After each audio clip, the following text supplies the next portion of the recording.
Bapa di dalam surga, kami datang dalam ucapan syukur siang hari ini. Terima kasih banyak, karena sungguh Engkau baik dan Engkau menyatakan kebaikan-Mu di dalam hidup kami. Kembali kami bersyukur, kami boleh beribadah, memuji, memuliakan nama-Mu. Dan tiba waktunya bagi kami untuk membuka firman-Mu ya Tuhan. Kami mohon, biarlah waktu kami membuka firman-Mu, bukalah juga hati kami.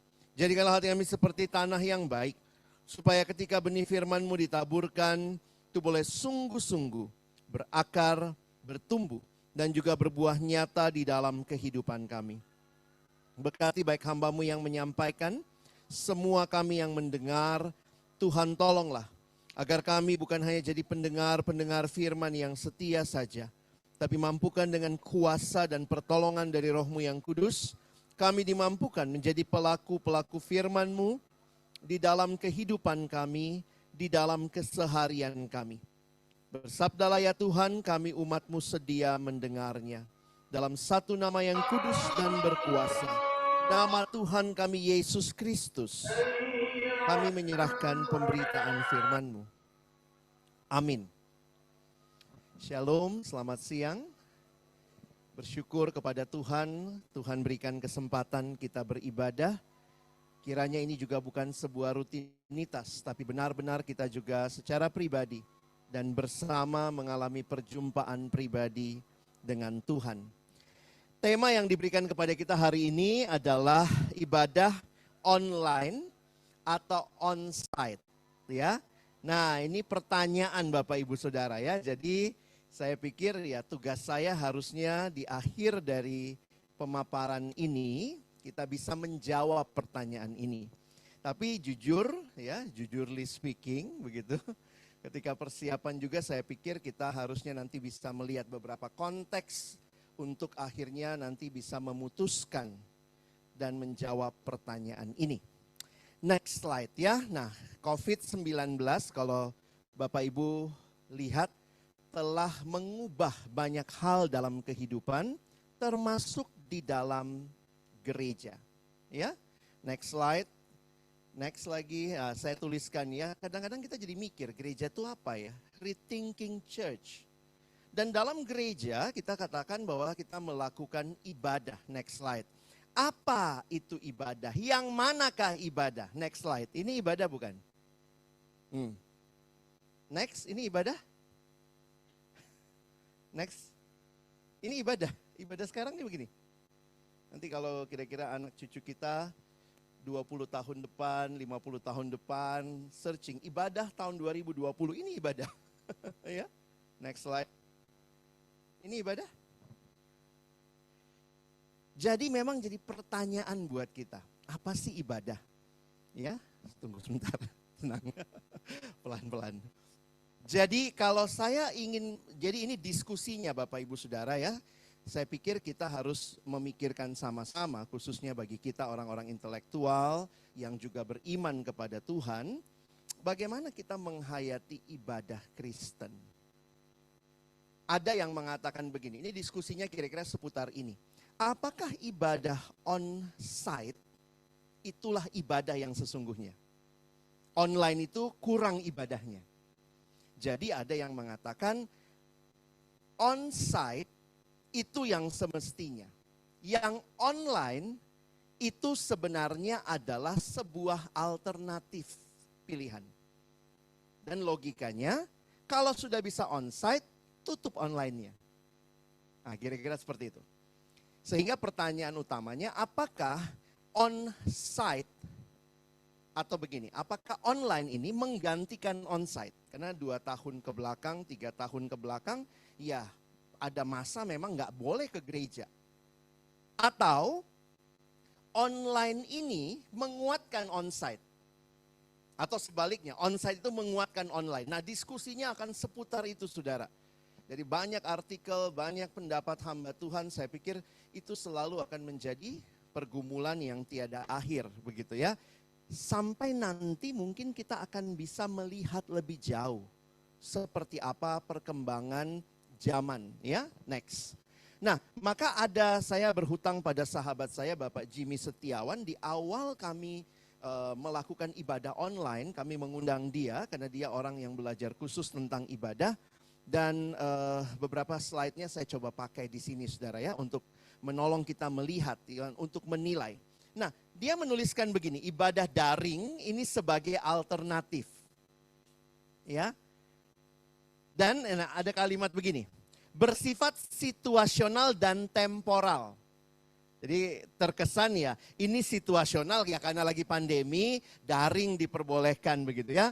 Tidak menjadi norma dalam keadaan normal. Tapi next, saya kasih tanda tanya. Karena sekarang, ya termasuk siang hari ini ya, ada Bapak Ibu yang ikut lewat online. Apakah itu situasional atau tidak? Buktinya saudara minggu depan nanti ibadahnya online. Nah, jadi ini memang jadi menarik untuk kita diskusikan. Ini di awal pandemi beliau memberikan slide ini. Sehingga setelah di awal kita lewati, ini kira-kira tahun 2020, 2021, saya harus katakan sekarang saya memberikan tanda tanya untuk pertanyaan ini. Nah, karena itu kalau kita melihat pro dan kontranya, saya pikir kita pun harus terbuka melihat data yang ada, survei yang ada tentang ibadah online. Jadi kita sebelum memutuskan sesuatu, kalau saudara juga adalah orang-orang yang di gereja atau mungkin di persekutuan menjadi orang-orang pengambil keputusan, decision maker, saudara perlu memiliki wawasan yang cukup untuk bisa membawa hal ini dalam diskusi lebih lanjut. Ya, next. Ini beberapa atau ada 10 hal yang ibadah online itu punya advantage, keuntungan ya. Saudara bisa lihat misalnya ya bisa connect dengan online only members. Ada yang memang mungkin sekarang karena kondisi baik kesehatan atau kondisi pekerjaan yang ada di tempat yang jauh dari gereja.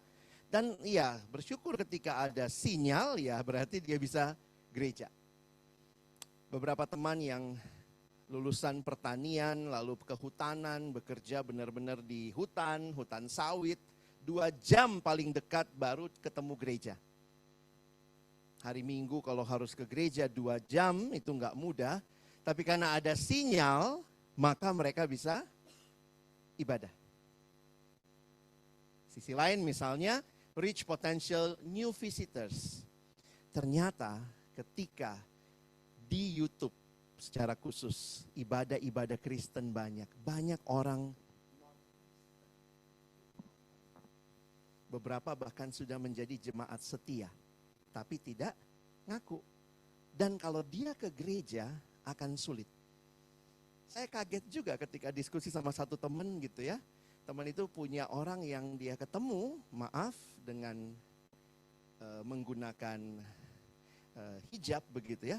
Tapi dia suka dengar khotbahnya pendeta siapa gitu. Dan kalau dia datang ke ibadah dengan busana yang menunjukkan ciri keagamaannya, pasti akan sulit. Jadi memang jadi hal yang menarik juga saudara ya. Bahwa ternyata ini banyak orang-orang simpatisan Kristen karena gereja yang paling besar sekarang apa? Gereja Kristen YouTube, ya. Kalah HKBP, sorry ya yang Batak ya. Kalah Gereja Toraja, kalah GKI gitu ya. Gereja terbesar di dunia adalah Gereja Kristen YouTube, ya. Grow your church family online, jadi ini juga bisa begitu. Give members an alternative. Lalu kemudian allow people to re-experience services, ya. Selanjutnya lagi rich member who are out of town, better connect with young members. Jadi memang ya ini bisa pro kontra lah ya. Apakah orang muda ya sudahlah nonton YouTube, ya sudah itu kita anggap dia sudah beribadahkah? Nah ini hal-hal yang di sisi lain ya itu yang mereka masih bisa lihat YouTube, nonton, ikut ibadah. Sebenarnya juga satu hal yang kita syukuri tentunya buat orang muda yang mungkin juga saat ini sangat anti atau tidak mau ke gereja. Ya, meningkatkan perpuluhan online. Ya, please scan barcode, QR code. Saya beberapa kali kecele ya ke gereja ya. Udah siapin persembahan, maaf hari ini semua udah onsite pun masih QR. Hari ini kita apa? Dua-duanya ada. Ada juga ya, ada krisnya juga ya. Jadi ini menarik saudara, ini bergereja tuh kayak apa sekarang ya? Ensure church is available for those stuck at home. Ya kalau memang ada situasi COVID lagi terjadi, maka kita nggak gagap ya. Banyak gereja waktu itu belum mau bikin online. Kenapa? Masih berharap 2 bulan selesai pandemi. Hampir 3 tahun kita ini ya. Lalu kemudian, minggu depan udah 3 tahun kita pandemi ya. Atau bulan ini ya. Creates more engagement for online viewers dan seterusnya. Jadi saudara yang dikasihi Tuhan, kita juga akhirnya ya, kalau yang menarik ini ya, yang kayak banyak kan yang jajan ke gereja lain lewat YouTube-nya ya. Tetap sih ikut YouTube gereja kita, tapi nanti habis itu nonton juga pendeta yang kita favoritin ada di gereja mana misalnya begitu. Jadi akhirnya kita punya wawasan dan hal-hal yang memang lebih luas kita miliki ya. Tapi di sisi yang lain juga ini advantage-nya, tapi ya pasti juga ada kelemahannya. Ada yang hilang dong dari gereja. Kalau gereja itu cuma online, sebenarnya jadi pertanyaan, seperti apakah bergereja? Maka dalam sebuah artikel, next, ditulis oleh Bapak Colin Hansen, dia menuliskan, what will lose when we live stream church? Ya tentu ini artikelnya panjang ya, ini salah satu paragraf saya kutip, saudara lihat aja bahasa Inggrisnya. Christian needs to hear the babies crying in the church. Ya, bagus juga tuh ya, anak nangis di gereja. They need to see the radiant eyes of friends across the aisle. They need to chat with the recovering drug addict who shows up early but still sits in the back row. They need to taste the bread and wine. Ya. Saya nggak tahu juga, tapi kan selama pandemi kan anggur sama rotinya dibagi-bagi ke rumah-rumah ya. Tapi makan barengnya itu kan. Lalu kemudian, they need to feel the choir crescendo towards the assurance of hope in what our senses can yet perceive. My daughters need to know the church members, even if it means wearing mask and setting up lawn chairs in a parking deck. Ketika mereka nggak boleh ibadah dalam ruangan, karena Pak Colin Hansen cerita bagaimana dia nggak boleh ibadah dalam ruangan, akhirnya di taman begitu ya. Jadi memang yang hilang tuh persekutuannya ini hilang. Nah kembali lagi nanti kita harus berpikir mendalam seperti apa gereja. Dan saya harus katakan next, ini masih terus didiskusikan. Bahkan nampaknya oleh orang-orang yang mengambil atau pengambil keputusan di gereja saudara. Saya ketemu beberapa pendeta, ya macam-macam pendapatnya ya. Karena saya tidak menetap di satu gereja, saya tidak pastoring a church, saya tidak menggembalakan, jadi saya beberapa kali keliling gereja. Yang satu bilangnya, iya Pak, kami tutup online-nya, supaya semua datang onsite. Ya bagus juga ya, karena dia bilang orang-orang kami itu mahasiswa banyak orang muda. Apa alasannya di rumah? Datang gereja. Yang satu, Pak kami tetap buka online. Opa oma kasihan Pak. Nah gitu ya. Jadi akhirnya kontekstual juga. Siapa yang ada di gereja kita perhatikan begitu ya. Lalu ada lagi yang bilang, saya nggak terlalu setuju Pak. Pendeta-pendeta sekarang, ini baru minggu lalu dia ada pendeta curhat sama saya. Banyak pendeta suka melukai hati jemaat. Kayak apa Pak? Dia bilang begini, ke mall aja kalian datang, ke gereja nggak datang. Wah ini pendeta yang berpihak ke jemaat ya. Itu kan melukai hati jemaat Pak. Siapa tahu dia ke mall karena apa gitu ya. Tapi kan biasanya gitu, kita dengar khotbah-khotbah yang begitu. Saudara, ke mall saja saudara pergi. Bawa anak bayimu, ke gereja takut. Ada virus, di mall apa kurang virus? Nah jadi saya jujur aja ya. Waktu ketemu beberapa cerita hamba Tuhan seperti ini, lalu dapat tema hari ini. Siapa yang bikin tema ini ya? Mau apa kamu? Karena kita harus menjawab pertanyaan ini. Karena itu saya bukakan aja wawasan bagi kita. Tapi sebenarnya saya harus katakan begini saudara. Next slide ya. Apa konsep ibadah itu? Mau tidak mau kita harus kembali ke konsep ibadah supaya kita bisa melihat juga sebenarnya seperti apa ibadah itu. Di dalam pemaparan tentang ibadah, ada satu definisi dari banyak definisi yang saya sukai atau saya pilih di sini adalah ibadah yang benar di mana seseorang mengalami perjumpaan dengan Tuhan dalam ibadah bersama. Saudara lihat ya, sebenarnya personalnya ada, komunalnya ada. Dan fokusnya adalah perjumpaan dengan Tuhan. Di mana perjumpaan itu mentransformasi hidup mereka yang hadir. Jadi target akhir, tujuan akhir dari sebuah ibadah Kristen adalah membawa kehidupan yang diubahkan. Karena itu di dalam Konsili Vatikan kedua yang dibuat oleh Gereja Katolik, kesimpulannya sederhana. Hasil ibadah berjumpa dengan Allah, dan di dalam perjumpaan itu terjadi dua hal. Allah dimuliakan, glorification, tetapi juga umat dikuduskan. Jadi ini bukan hanya bagi Allah, tapi bagi kita. Nah, ini kalau kita bedah lagi, maka mungkin pertanyaan-pertanyaan yang muncul bisa begini. Next slide ya. Apakah ibadah daring adalah ibadah yang sejati? Karena memang pribadi, tapi bersamanya. Apakah bersama itu? Wah, itu waktu itu ada diskusi dari satu STT ya. Mempertanyakan apa itu kehadiran. Nah itu menarik ya. Kalau hadir di ruang virtual itu bareng nggak? Bareng itu yang ini bareng nggak? Atau kalau di ruang virtual, kalau misalnya bos kita rapat lalu kita semua. Oke, isi presensi, itu hadir nggak? Nggak ada presensi, nggak ada duit ya. Harus tanda tangan kan? Itu hadir nggak?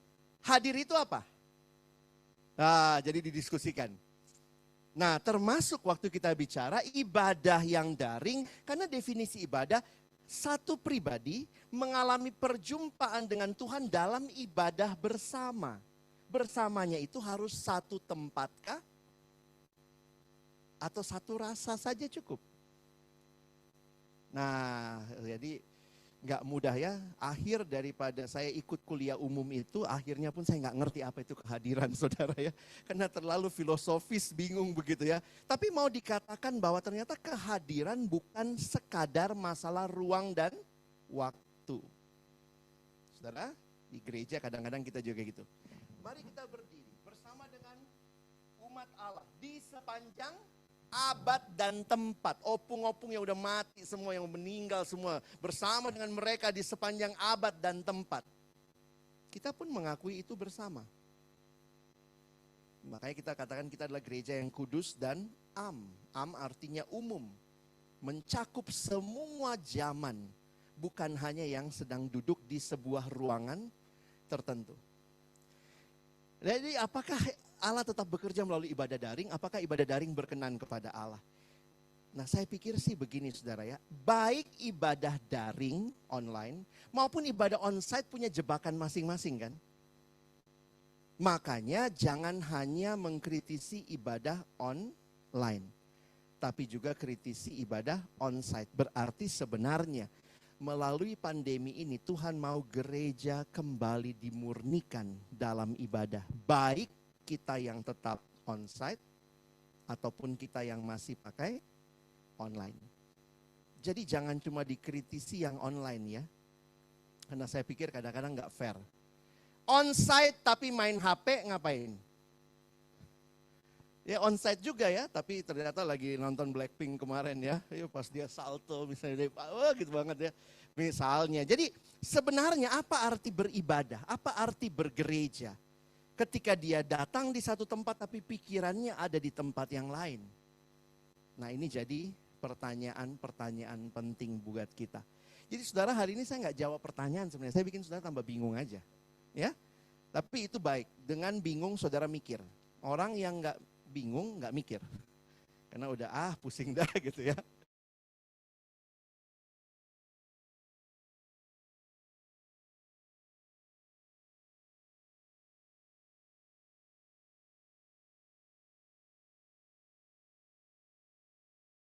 Nah, ayat apa yang mendarat tiga? Menarik ayat ini saudara ya, kita baca saat akan datang dan sudah tiba sekarang. Bahwa penyembah sebab Bapa mengetahui. Gitu. Kita sering baca ayat ini ya. Apa Tuhan Yesus sangat futuristik ya? Dia udah tahu ya. Tapi Tuhan Yesus bilang sejak saat itu, bukan baru sekarang. Online ini makin membuat kita menyadari ya. Iya ya, ibadah itu memang bukan sekadar masalah tempat dan waktu. Next, jadi kesejatian keabsahan ibadah tidaklah ditentukan oleh format dan tempat ibadah saja. Sekali lagi memang ini slide-nya banyak tentang online ya. Tapi yang saya sudah kasih tadi, disclaimer-nya adalah saudara perhatikan baik on-site pun harus dibaharui. Karena kalau tidak, kita, karena online ini baru ya. Atau online ini kan baru 2-3 tahun. Jadi saya pikir ya kita mesti banyak mengkritisinya, memberikan masukan supaya kalau ini tetap dipertahankan. Dan saya lihat gelagatnya begitu. Maka apa yang harus kita waspadai? Ya, perhatikan ayat ini, next. Saudara lihat yang dibuat dalam warna yang berbeda, maka ada dua hal yang Yesus katakan tentang sikap dalam ibadah. Pertama, next, di dalam roh berarti sikap kita kepada Allah. Di dalam ibadah ini yang penting, sikap kita kepada Allah. Baik saudara ada di ibadah on-site maupun ibadah online. Sikapnya adalah kita mau berjumpa dengan Allah. Atau lebih tepatnya karena ibadah Kristen itu anugerah ya, Allah mau berjumpa dengan kita. Maka apakah kita memberi diri, waktu, kehadiran yang benar-benar hadir. Sebenarnya menarik saudara ya, kalau bicara ibadah, nanti kapan-kapan kalau ada waktu kita bicara ibadah lebih dalam. Tapi begini, di dalam ibadah Kristen, coba kita logikanya dulu ya. Siapa yang ngundang siapa? Tuhan ngundang kita atau kita ngundang Tuhan? Atau saling undang-undangan ketemu di tengah? Logika ibadah Kristen, kita undang Tuhan atau Tuhan undang kita? Tuhan ngundang kita. Iyalah, benar ya. Jadi jangan saudara berpikir terbalik, Tuhan, kita ngundang Tuhan, kadang gitu ya. Ya memang biasa MC begitu ya. Tuhan kami undang engkau hadir. Kata Tuhan, aku udah dari tadi hadir, aku mau hadir, kau yang terlambat. Sorry, bukan, maksudnya, sorry Bu, tidak ada maksud ya. Kita semua pernah terlambat kan dalam ibadah, saya juga pernah. Saya kemarin terlambat gitu saudara ya, karena macet banget Jakarta, aduh gak kuat. Jadi kalau saudara perhatikan, bukan kita yang ngundang Tuhan. Tuhan yang ngundang kita.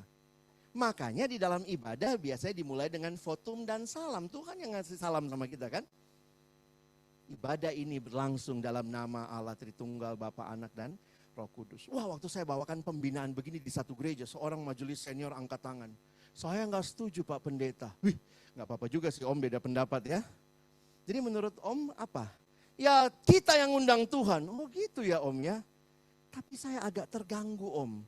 Pengutusan itu siapa yang suruh siapa pulang? Pengutusan.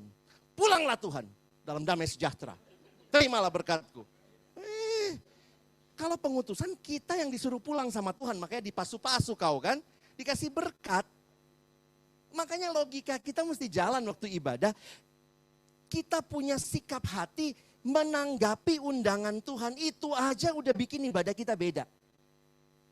Makanya kalau saudara datang ibadah, nikmati alurnya. Liturgi itu percakapan. Allah ngundang, kita datang. Lihat urutan ibadah. Kalau saudara dalam gereja yang liturgis, maka akan sangat ketolong sebenarnya. Ada bagian Tuhan ngomong. Ada bagian kita ngomong. Ada bagian kita berdiri pengakuan iman rasuli. Kita ngomong sama Tuhan. Ada bagiannya pendeta ngomong mewakili Tuhan kepada kita. Ada saatnya kita ngaku dosa. Ada saatnya Tuhan kasih berita anugerah. Kalau kamu sudah diampuni dosamu, ini petunjuk hidup baru. Jadi sebenarnya ibadah itu kita gantian ngomong. Allah ngomong, kita ngomong. Allah ngomong, kita ngomong. Sampai akhirnya Tuhan bilang pulang. Nggak usah tinggal ibadah terus. Mesti masuk ke dunia. Nah, ini kan sikap hati nih. Kalau kita nikmati itu, indah sekali. Doa syafaat itu kan kesempatan kita ngomong sama Tuhan ya, tapi itu paling membosankan kan. Di doa syafaat mulai buka HP, kalau di gereja pada keluar, ngerokok-rokok, tunggu selesai, baru masuk lagi, yang penting dapat dipasu-pasu. Ya ampun, pas kamu mesti ngomong kamu keluar, pas Tuhan ngomong kau main HP. Jadi memang kita mesti revival in worship. Termasuk baik itu online, baik itu onsite, masalahnya sama. Kita melakukan bagian kita nggak dalam ibadah. Jangan-jangan sikap kita ya udah begitu agak ini ya, apalagi kalau kita di online kan udah matiin kamera, udah deh cek HP, gorengan belum selesai gitu ya. Jadi memang akhirnya sikapnya memang nggak sedang ibadah gitu ya. Nah kalau memang kita mau ibadah ya persiapan, jadi bagi saya bukan masalah online onsite loh. Tapi sikap kita gimana? Ya, next. Dalam kebenaran, ya tentu kita makin kenal siapa Allah bagi kita. Perjumpaan dengan Tuhan makin membuat kita kagum bahwa memang Dia Allah yang layak disembah ya. Jadi kesimpulan di awal pandemi dengan seminar ini next adalah ini. Apakah kita dapat berjumpa dengan Allah melalui ibadah online? Ya, kita dapat mengalami Allah melalui ibadah online. Bagaimana itu? Next. Bagaimana bisa mengalami Allah? Hadirat Allah itu seperti hadiah, saudara. Nah ini yang tadi saya bilang, sebenarnya kan Tuhan yang mengundang kita. Jadi kita kan kadang merasa sudah nikmati hadirat Allah ketika onsite. Online pun bisa. Dan ketika online kita tidak menikmati, onsite pun bisa nggak menikmati. Sama kok. Ya, jadi jangan dibolak-balik, sama aja. Nggak ada yang lebih rohani, kalau hati nggak siap ya nggak terima hadiah. Next. Nah bagaimana? Pertama, tentu dengan keyakinan. Percaya dan bersandar pada Allah yang bekerja melaluinya, termasuk melalui berbagai media itu. Memang nggak mudah ya. Kita di Indonesia punya yang namanya, atau di dunia, manusia itu punya problem asosiasi.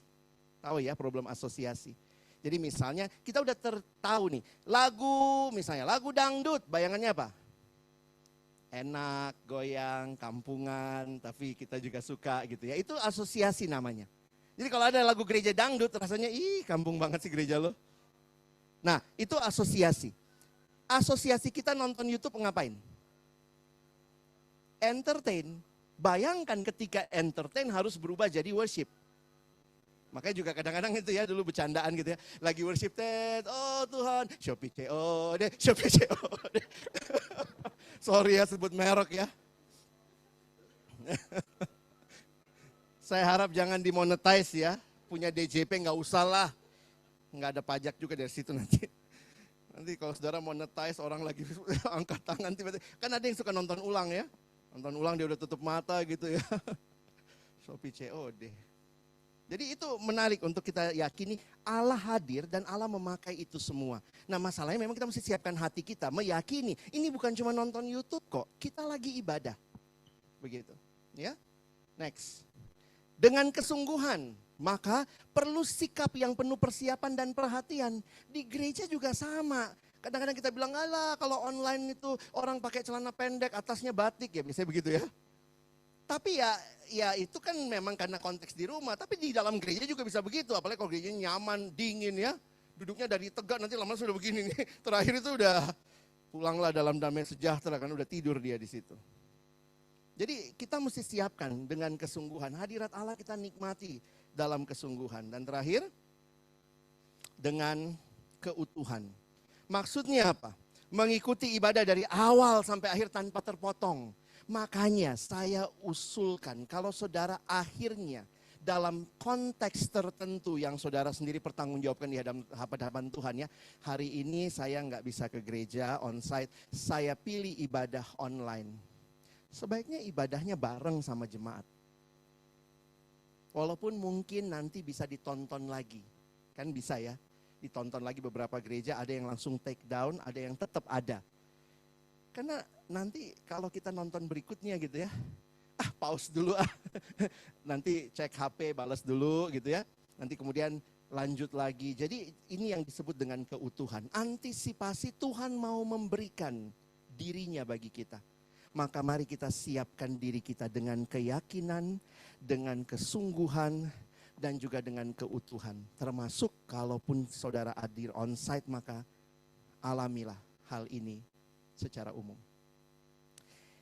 Akhirnya kesimpulan saya secara sederhana, ibadah online atau ibadah onsite tergantung gereja saudara dan konteksnya. tergantung di mana saudara ada, pikirkan kelebihan, kekurangan. Dan kalaupun kita hanya memakai salah satu, maka kita pikirkan bagaimana mengisi kekurangan. Misalnya kalau akhirnya cuma online, bagaimana fellowship-nya? Berarti itu yang kurang kan? Kalau onsite, pikirkan bagaimana menjangkau yang sulit datang. Itu kan juga sebenarnya bagian dari yang online bisa lakukan, onsite tidak bisa lakukan dan seterusnya. Nah, karena itulah beberapa gereja akhirnya memilih next hybrid. Banyak yang tetap ada dua-duanya. Dan secara kesimpulan saya lihat nampaknya Bapak Ibu Saudara di DCP juga mempertahankan keduanya, ya. Saya nggak tahu apakah ada upaya menutupnya, tapi ya pikirkan itu kesepakatan kok ya. Dan dua-duanya saya yakin Tuhan mau berjumpa dengan kita. Banyak orang yang bahkan nonton ibadah kita atau nonton dengar firman, ikut pujian sesudahnya. Lihat viewernya nambah gitu ya. Saya pikir juga iya ya, Tuhan pakai teknologi ini. Memang banyak yang pakai untuk merusak, tapi Tuhan juga pakai untuk kemuliaan namanya. Sehingga kesimpulan saya di akhir khotbah ini adalah next. Bukan ibadah online atau onsite, tapi nampaknya ke depan perspektif saya adalah ibadah onsite dan online. Beberapa gereja berusaha mempertahankan keduanya. Ada yang menutup dengan berbagai alasan, tapi saya belum pernah lihat ya yang akhirnya menutup gereja onsite-nya karena kami mau online aja. Itu belum ada. Saya nggak tahu kalau ada yang sampai pendetamu berani gitu ya. Pak Pendeta, kami kalau onsite cuma 50, kalau online Zoom 100, maka saya tutup onsite-nya gitu ya. Mungkin saudara akan jadi orang yang luar biasa kalau lakukan itu ya. Nah, tapi kiranya wawasan ini membawa kita memikirkan, tapi lebih utama, siapkan diri. Karena Tuhan pun bisa menjumpai kita dalam onsite maupun online. Amin. Mari berdoa. Tuhan, terima kasih buat firman-Mu, setiap kebenaran yang memerdekakan hati kami. Kami sungguh berdoa kiranya kami benar-benar menyiapkan diri, menanggapi undangan Tuhan bagi kami, baik ketika Tuhan izinkan kami onsite seperti ini, atau dalam situasi-situasi tertentu. Ada banyak yang memilih juga online. Kami sungguh rindu ada sikap hati yang benar, berjumpa dengan Tuhan, mengalami transformasi bagi kemuliaan Tuhan. Terima kasih, berkati juga persekutuan di tempat ini. Apapun yang dipilih ke depan kiranya benar-benar jadi bagian yang di dalamnya kami persembahkan bagi kemuliaan nama Tuhan. Dalam nama Yesus kami berdoa. Amin.